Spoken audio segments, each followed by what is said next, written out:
Logitech, we saw that ridiculous wall of keyboards. We'll get to that in a second, but first off, I want to take a look at the G900 Chaos Spectrum. And now this one, it does not have a rubberized coating. It's a plastic body, a little bit slippery on top, but I think after you grab the sides, there's a bit of a texture right there.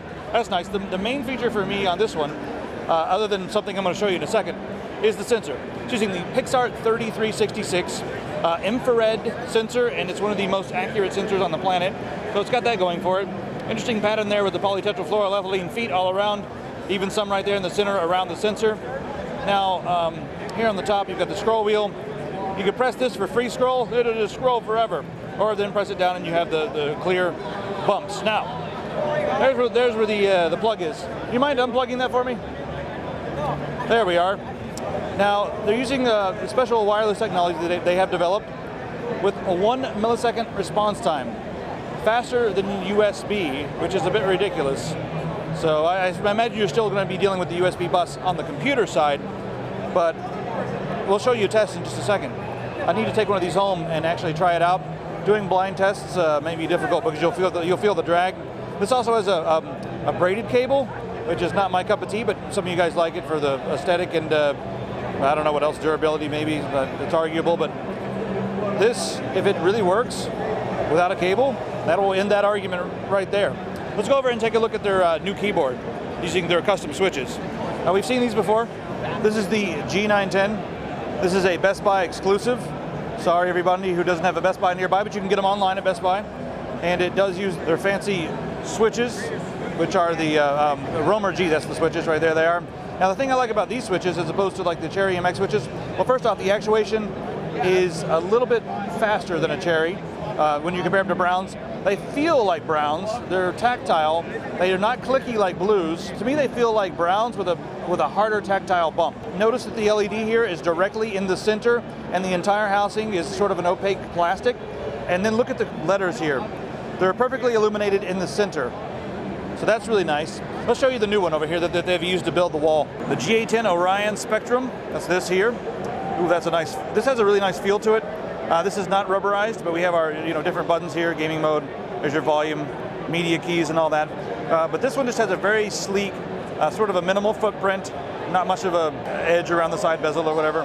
Rubberized coating around the side, but not really on the top. Now this has the same Romer G switches and nice illumination, just a smaller footprint, no G keys, but you still have the media controls. I like the way this keyboard looks quite a bit. I may end up playing with one of these myself. The aesthetic and the functionality is nice. Take a quick look at the back here because I haven't seen this one before. It's the back. We got our rubber feet and two extendable risers there at the top. Not bad. No USB ports that I can see, so no USB pass-through on this one, which I think would have been a nice bonus, especially for $159. If you're going to spend that much, it'd be nice to have a USB pass-through, or at least a USB hub integrated, but preferably pass-through. Hey, one more look at that switch. Notice the light there in the middle. Let's go over and take a look at Cherry Browns. And notice that the Cherry Brown, the LED is right there on the top. I know there are a couple of companies in China that are making another Cherry compatible switch as far as the keycaps go. That will have the the illumination built into the housing more in the center.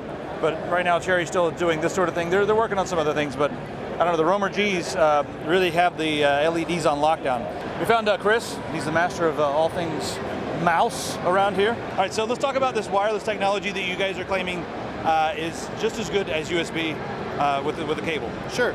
So what I've got here is I've got a wired mouse and I've got a wireless mouse, and each of them has a wire soldered to the main micro switch so that this timer can receive the signal from the micro switch as soon as it clicks, and then can compare it to the signal that comes off of the USB analyzer box that we've got here.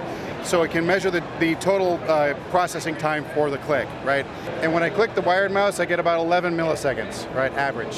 And that's the total processing time for the click from the switch to USB. When I click the wireless mouse, I get about 5. So you're cutting it in half. Now, how are you doing this? So what is the technology? Are you allowed to tell us any of that? The point of the demo is not to talk about really we're great and everybody else is not great, right? It's about we have a product out here that is very well respected, that a lot of people like, that a lot of people use. Not a single person has come up to me ever and said, Chris, this mouse is really laggy. It's really slow. It's really, it's too slow to use in competitive gaming. But I can't tell you the number of people who've come up to me and said, Chris, wireless is awful. It's really slow. It's visibly laggy.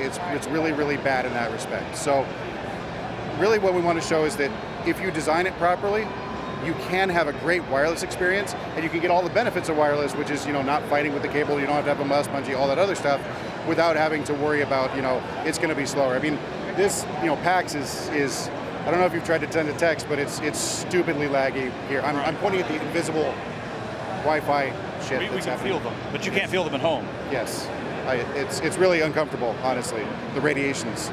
Can you tell us what frequencies and that sort of thing? I'm sure some of our audience is going to be just curious as to a few of the tech specs that are behind this really ridiculously fast wireless. Sure. So it's a custom 2.4 gigahertz connection, right?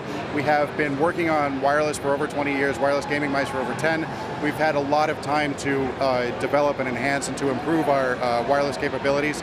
We've got a full RF anechoic chamber in our Swiss labs that we use to basically abuse the different wireless mice that we test in it. When we do testing on this, we throw a full Wi-Fi GNN across the entire spectrum and all the channels, including the ones the FCC won't let you use. For testing. Seriously, yeah. For testing. Well, it's also Switzerland, so it doesn't matter. Right. The FCC doesn't count there, I guess. Maybe they do. I think they do. But we also do a full Bluetooth pairing scan, so like in promiscuous mode, running around saying, "Find me," and then we have our own custom GFSK scan that we run the entire 2.4 band from 0.001 to 2.5, right? So we just throw all kinds of garbage at the thing across the entire spectrum. The testing we do is at noise levels that are probably, over 10 times higher than what we're experiencing here. And we perform, without hiccups. One last question. Did you guys play around with Bluetooth at all, or did you just stick to the 2.4 gigahertz? Bluetooth is way too slow, right? So with Bluetooth, you're at the mercy of the host. The host chip decides how fast it's going to communicate. If it decides to prioritize something over you, then you're host, right? Normal case, you get about 8 to 10 milliseconds. Within the Bluetooth spec, you can request speeds that are faster than that. I think 1.5 is as fast as you can go, but that requires you to have a Bluetooth chip, a host chip that is willing to give it to you and to not take it away. And ultimately, you get better performance with the one-to-one receiver to mouse design, and it's much easier to work with as well. Right. It's like requesting filet mignon when you're at a friend's house and opening the fridge and then seeing that he only has T-bone. That's my analogy for how Bluetooth works. That's incredibly accurate. I couldn't have said it better myself. All right, thanks a lot, Chris. Thank you. Special thanks to Corsair. Check out their booth coverage for the new Cherry MX exclusive extremely fast switch. They've upgraded one of their old mice with a very nice infrared sensor, and we've got some pretty interesting technology going on with the Lewis scripting on some of their keyboards. So check out the booth coverage, and also if you're at PAX, stop by and see us at their booth Sunday, 2 o'clock. Be there or be a dodecahedron.